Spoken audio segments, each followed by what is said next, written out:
Sheryl Sandberg's had a tremendous year. Somebody who's had, a really stellar career from Harvard to the Treasury Secretary assistant to Larry Summers to Google and Facebook.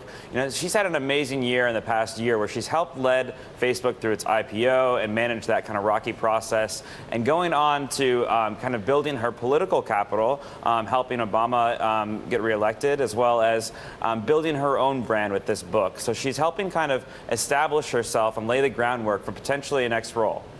And it could be what? So she's denying publicly, as you say, that she wants to move on from anything from Facebook right now. But she has a lot of influence in Washington. So she's been in Washington before in several roles. She has the connections there. She has the kind of fluency in these political circles.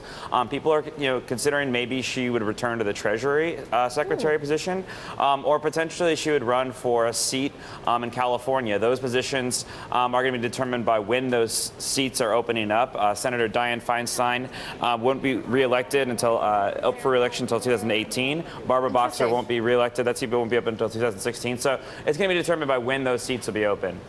Well, also, Doug, I wonder, though, because she's put this book out and because it's caused such controversy, is there life for her still in the private sector? Meaning, do other companies want to touch her now as a possible CEO or other senior executive? Very much so. She's a star in business, and it goes well beyond Silicon Valley right now. She's extended her influence to other companies, including Disney, where she's on the board of directors, Starbucks. She was previously on the board of directors. She's seen as kind of a real star of business, and I think that, as she builds her personal and political capital in places beyond Silicon Valley, I think the temptation for her to go to another role where she can be CEO or maybe run for political office is ever increasing.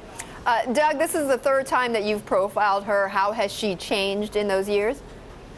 So like I said before, I think, she's just had the biggest year of her career. She's bigger than life right now. She's crisscrossing the country right now on her book tour, and I think she's really kind of become comfortable with being a public figure. So it'll be interesting to see where she kind of uses that personal capital next.